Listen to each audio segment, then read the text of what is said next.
नमस्कार मित्रांनो, स्वागत आहे तुम्हा सर्वांचंच आपल्या आजच्या या व्हिडिओमध्ये. आणि आजच्या आपल्या या व्हिडिओमध्ये आपण जाणून घेणार आहोत लक्ष्मीच्या पावलांनी या मालिकेच्या पुढील काही येणाऱ्या भागांचे लेटेस्ट आणि इंटरेस्टिंग अपडेट. त्यामुळे पटापट व्हिडिओला लाईक करा, चॅनलला सबस्क्राईब करा आणि बेल आयकॉन आठवणीने प्रेस करा, जेणेकरून पुढच्या प्रत्येक एपिसोडचं नोटिफिकेशन हे तुम्हाला पटापट मिळत जाईल.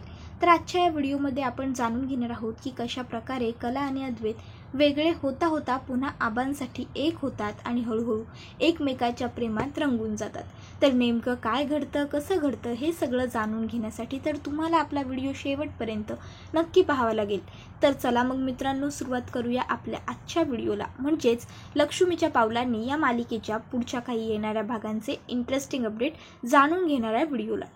तर मित्रांनो, आता आपण आतापर्यंत तर असं पाहिलेलंच आहे की सरोज ही आता धुळवडीच्या दिवशीसुद्धा अद्वैतला या गोष्टीची आठवण करून देत असते की तू कलापासून वेगळा हो, डिवोर्स घे, हे बघ ही मुलगी तुझ्यासाठी आणि आपल्या घरासाठी सुद्धा कम्पॅटेबल नाही आहे, हे बघ तुमच्या दोघांमध्ये काही साम्य नाही आहे. आणि अद्वैतला हे सगळं पटतसुद्धा असतं.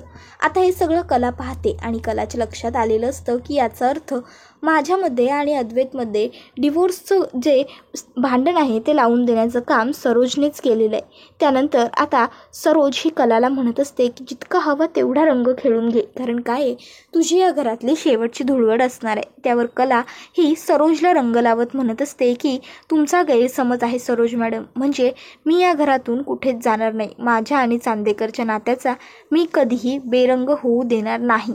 आता सरोजला कलाने जे उत्तर दिलेलं असतं त्यामुळे तिला खूप जास्त कलाचा राग आलेला असतो. मग कला तिकडनं निघून गेल्यावर सरोज पुन्हा अद्वैतला गाठते आणि त्याला सांगत असते की हे बघ, तू त्या मुलीपासून लवकरात लवकर वेगळं व्हायचंस. त्यावर आता अद्वैत हा तिला म्हणत असतो की हो गाई, मला पटलंय तुझं आणि मी तेच सुद्धा करणार आहे, पण थांब, आताच हे 2 दिवस सणासुदीचे होते म्हणून मी काही बोललो नाही, पण आजच रात्री मी तिच्याशी या विषयावरती बोलणार आहे. एकदा का तिच्याशी बोलून झालं की मग काय ठरतंय ते मी तुला सांगतो. त्यावर सरोज म्हणते काय ठरतंय ते नको, मला फायनल निर्णय हवा आणि निर्णय हाच असणार की तुम्ही दोघं कायमचे वेगळे व्हाल. त्यावर अद्वैत म्हणतो हो, डोंट वरी अबाउट दॅट. आणि मग तो आता संध्याकाळी खोलीत आलेला असतो. कलासुद्धा खोलीत आलेली असते. आंघोळ वगैरे करून आता कला ही अद्वैत बरोबर बोलत असते. सोहमची ती मैत्रीण आली, किती छान वाटली ना मुलगी, गोड आहे, म्हणजे आपल्यासारख्या स्वभावाची आहे, छान आहे मुलगी, नाही म्हणजे मला नंतर ती सोहमसाठी. त्यावर अद्वैत म्हणतो गप्प बस, उगाच फालतू विषयावरती काहीही बोलू नकोस, बडबडू नकोस. तो माझा भाऊ आहे, त्याच्याशी काय बोलायचं कसं करायचं ते सगळं मी बघून घेईन, तू माझ्या घरात ढवळाढवळ करू नको. कला म्हणते तुझं घर, काय बोलतोयस तू, कळतंय का तुला? त्यावर अद्वैत म्हणत असतो हो, मला व्यवस्थित कळतंय. आणि ते धुळवड धुळवड धुळवड काय आहे, सारखं तेच झाली ना एकदाची, मग झालं तर खेळून झालंय ना. त्यावर कला म्हणते अरे असं काय करतोस, आजच होती ना धुळवड, आजच खेळलो आपण, मग आजच बोलणार ना मी त्याच्याबद्दल. त्यावर अद्वैत म्हणतो आपल्याकडे बोलण्यासारखे बरेच खूप विषय आहेत आणि जर काही नसेल तर गप्प बस आणि मी जे सांगतोय ते ऐक. त्यावर कला म्हणत असते की नक्की एवढं काय बोलायचंय तुला? त्यावर अद्वैत म्हणत असतो बसून घे, बसून बोलूया. त्यावर कला म्हणते नाही नको, मी ठीक आहे, बोल तू. त्यावर अद्वैत म्हणतो हे बघ, हाच तुझा अति आगाऊपणा, बस सांगतोय तर ऐक ना गुपचूप, बसून घे, बसून बोलूया. त्यावर मात्र आता कला सिरियस झालेली असते, कारण अद्वैत चिडलेलाही असतो आणि त्याला काहीतरी महत्त्वाचं सांगायचं आहे असंही त्याचं मत असतं. कला ही अद्वैतच्या समोर बसते आणि त्याला म्हणत असते की नेमकं काय झालं आहे चांदेकर, काही प्रॉब्लेम झाला आहे का, कोणती डिझाईन खराब झाली आहे का, कोणत्या डीलचा काही इश्यू झाला आहे का. त्यावर अद्वैत म्हणतो बास, या अगोदरसुद्धा मी बिझनेस करत होतो आणि आजच्या नंतरसुद्धा मी बिझनेस करणार आहे, त्यामुळे बिझनेस स्ट्रॅटेजी आणि अडचणी या सगळ्यांशी डील करणं मला तुझ्याकडून शिकायची गरज आहे असं वाटत नाही. आता मी जे सांगतोय ते ऐक, कारण आजच्या या ज्या माझ्या डिसिजनमुळे आपलं अख्खं आयुष्य बदलून जाणार आहे. त्यावर कला म्हणत असते बाप रे चांदेकर, अरे किती भारदस्त शब्द वापरतोयस, बदलून जाणार आहे, डिसिजन वगैरे, काय झालं ते शांतपणे सांग ना. त्यावर अद्वैत म्हणत असतो हे बघ खरे, आपण दोघांनीही एकत्र राहणं याला काहीच अर्थ नाही आहे. कला म्हणते म्हणजे? त्यावर अद्वैत म्हणत असतो मला सांग, आपण लग्न का केलं होतं, कुणाच्या खातर? त्यावर कला म्हणते हे बघ, तुला जे बोलायचं आहे ते स्पष्ट बोल, उगाच मला कोड्यात टाकू नकोस. त्यावर अद्वैत म्हणतो बरं ठीक आहे.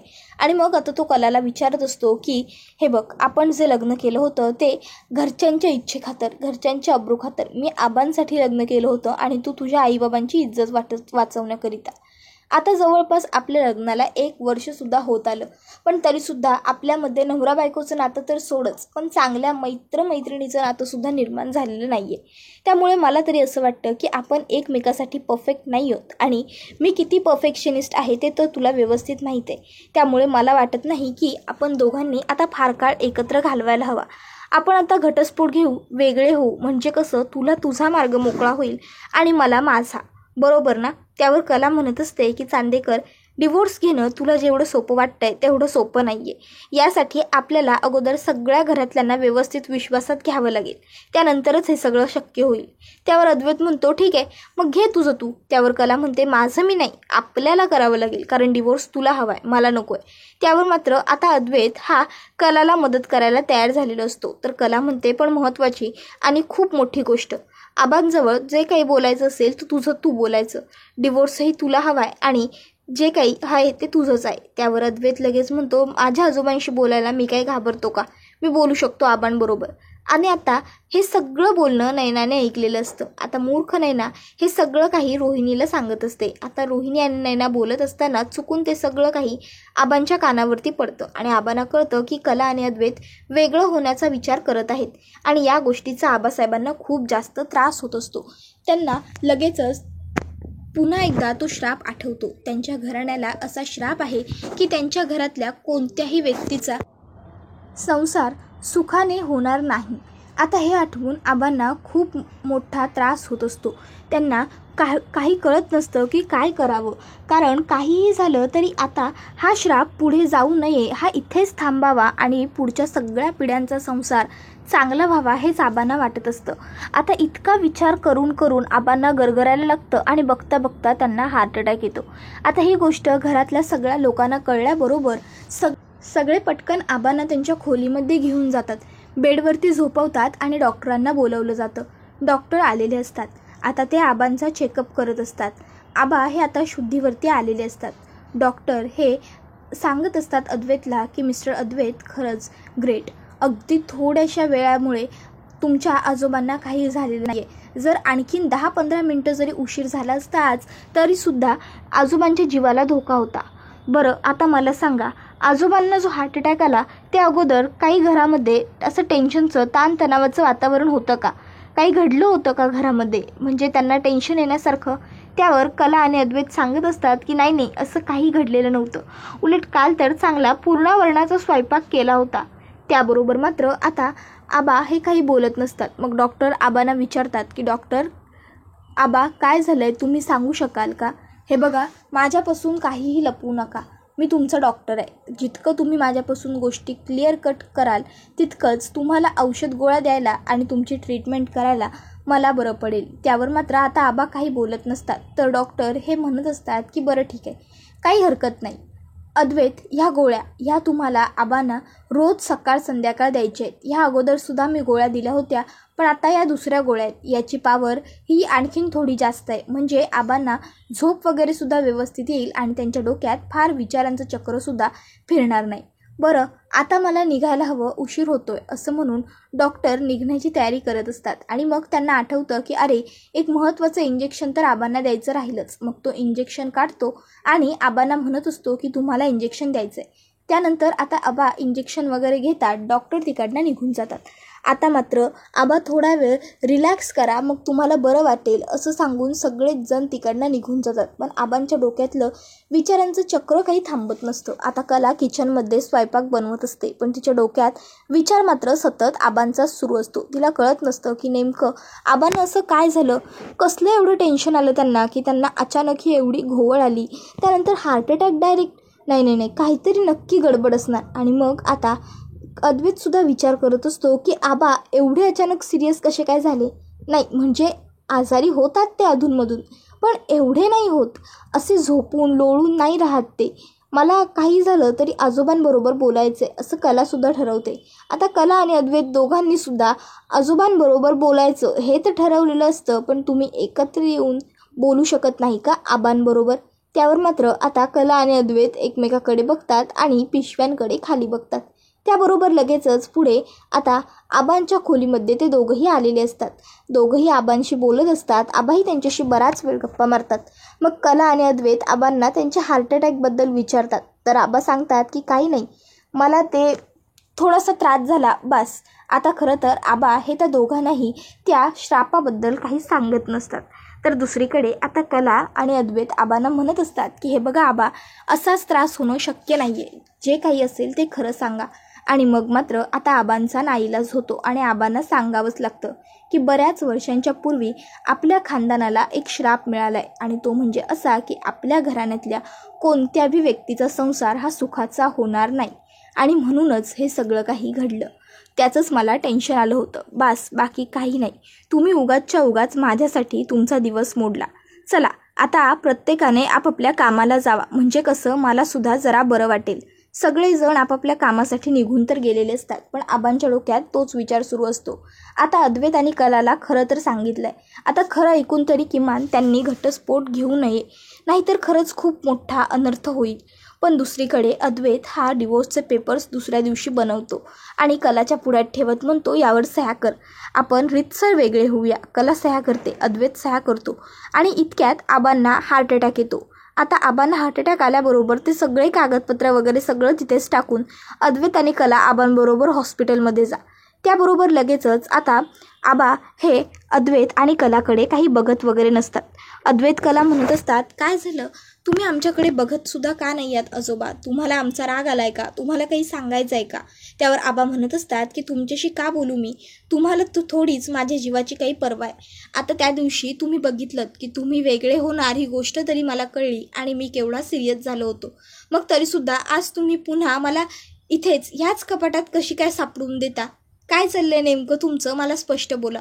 त्यावर मात्र आता लगेचच काला म्हणायला लागते की हे बघा आबा, माझा वेगळं होण्याचा वगैरे काही निर्णय नाही आहे. हा सगळा निर्णय तुमच्या या लाडक्या नातवाने घेतलेला आहे. त्यामुळे तुम्ही दोघंजणं आता जे काही असेल ते बघून घ्या. त्यावर लगेचच आता अद्वैत हा आबांना म्हणत असतो, आबा मला सगळं मान्य आहे, पण नातं उगाचच्या उगाच काय रटवण्यात अर्थ आहे? त्यावर आबा हे अद्वैतला समजावून सांगतात की हळूहळू तुमचं नातं बहरायला लागलं होतं, खोलायला लागलं होतं आणि त्याच दरम्याने तू हे सगळं काही विचित्र करून ठेवलं आहेस. हे बघ, काही झालं तरी तुम्ही वेगळे होऊ नका. पण आता अद्वैत आबांचं काहीच ऐकत नाही. उलट तो डिवोर्स पेपर्स दुसऱ्याच दिवशी बनवून घेतो आणि डिवोर्स पेपर्स बघून मात्र आबांना खूप मोठा धक्काच बसतो. जागेवरच त्यांना पुन्हा एकदा घोवळ आलेली असते. त्यानंतर आता पुन्हा डॉक्टरांना घरी बोलवलेलं असतं. तर डॉक्टर सांगतात की याचा इलाज घरी नाही तर हॉस्पिटललाच करावा लागेल. तुम्हाला यांना लवकरात लवकर मोठ्या हॉस्पिटलमध्ये शिफ्ट केलं पाहिजे. त्याबरोबर आबा हे लगेचच हॉस्पिटलाइज होतात, कारण घरातले सगळेच त्यांना हॉस्पिटलमध्ये ॲडमिट करतात. तर आता डॉक्टर हे अद्वैतला सांगत असतात की तुमच्या आजोबांना आता हल्ली खूपच जास्त त्रास व्हायला लागला आहे. आता त्यांना 3रा अटॅकसुद्धा येऊन गेला आहे. त्यामुळे आता जर त्यांना अटॅक वगैरे काही आला तर मात्र त्यांना पुढे रिकवर होण्यासाठी खूप वेळ लागेल आणि हे अशक्य आहे. त्यामुळे प्लीज काळजी घ्या की पुन्हा त्यांना त्रास होणार नाही. त्यावर कला म्हणते, हो डॉक्टर, मी काळजी घेईन की पुन्हा आबांना असा काही त्रास होणार नाही. आणि मग आता लगेचच अद्वैत हा आबांना भेटायला चाललेला असतो. तर कलासुद्धा तिकडे गेलेली असते. आता आबा दोघांबरोबरही बोलत नसतात. त्यामुळे आता दोघंही आबांना मनवण्याचा खूप प्रयत्न करतात, पण दोघांबरोबर आबा काहीच बोलत नसल्या कारणामुळे आता दोघंसुद्धा मिळून आबांना शब्द देतात की आबा तुम्ही आमच्याशी बोला, आम्ही तुम्ही जे मागाल ते देऊ. त्यावर आबा म्हणतात, मी जे मागीन ते द्याल? त्यावर ते दोघंही म्हणतात, मागून तर बघा. त्यावर लगेच आबा आता त्यांना म्हणत असतात की मला तुमच्या संसाराला 5 वर्ष पूर्ण झालेली बघायचे, ते सुद्धा सुखासमाधानाने. आता खरं तर अद्वैत आणि कला वचन देऊन फसतात, कारण 5 वर्ष सुखाचा संसार बघायचा म्हणजे त्या दोघांना पुढचे 5 वर्ष एकत्र राहावं लागणार, ते सुद्धा एका घरात. आणि आता मात्र अद्वैत आणि कला दोघंही एकमेकाकडे बघतच राहतात आणि हा एपिसोड इथेच संपतो.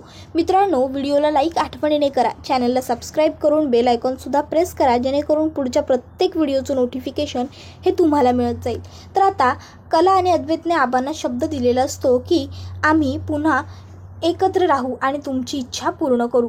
आणि आता त्यानंतर हळूहळू एकत्र राहिल्याने एकमेकाच्या सहवासाने कला आणि अद्वैत एकमेकाच्या कळत नकळत प्रेमात पडलेले असतात. आणि हा व्हिडिओ इथेच खरोखर संपतो. व्हिडिओला लाईक आठवणीने करा, चॅनलला सबस्क्राईब करा आणि बेल आयकॉनसुद्धा प्रेस करा. धन्यवाद.